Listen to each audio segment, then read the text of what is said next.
All right, so today I wanted to talk about Jim Carrey and Japan.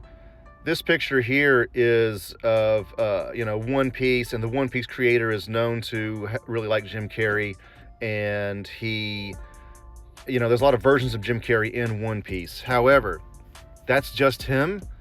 Generally speaking, when I talk with Japanese people, they know The Mask and Yes Man, and that's about it. Maybe the Sonic movies these days, but they don't know Ace Ventura at all. They don't know Dumb and Dumber at all. They don't know Liar Liar at all. I think maybe I heard one person knew The Truman Show. Maybe it's like, Jim Carrey movies went from The Mask to Yes Man because Japanese culture really likes that kind of positivity, I think. So they decided to distribute that movie there, and that did have some cultural resonance, it seems like. But again, the One Piece guy, he apparently knows Ace Ventura and Dumb and Dumber, etc. And I think he just rented those from Tsutaya. That's like their Blockbuster. They of course have Netflix now and everything, but back in the day they had Tsutaya, and I'm sure he just rented all those from there. So Jim Carrey, he's known, but they don't know any of like the big movies. Definitely know Me, Myself, and Irene or anything like that.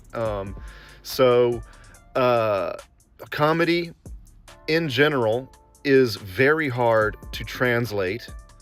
I've heard like the Deadpool movie, subtitling is not bad, but they're professional, translators, but you just lose a lot when you translate that kind of stuff, and other ones as well.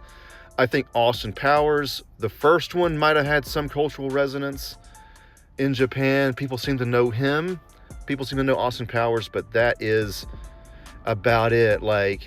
And School of Rock, I think, also. But there's a lot of comedies I think 40-Year-Old Virgin and Shallow Hal, and a lot of comedies are not brought to the theaters at all in Japan. It's just, even if they were translated, the culture and the humor is just a little bit different, and stuff like that, like Step Brothers, and I'm struggling to think, the Forgetting Sarah Marshall and all those never brought to Japan, I don't think, or if they did, they didn't have any kind of hit at all whatsoever. But yeah, you would think Jim Carrey would have had a little bit more because he's so physical. His comedy is really physical, kind of goes across cultural lines. Mr. Bean actually is pretty famous in Japan, I think worldwide, because his comedy is so physical. And I kind of thought Jim Carrey would be the same way, but it's a very common pattern that I come across very often. Oh, Zamasku or Yesman. They just know those two. That's the main two, and then the other, again, just not much else.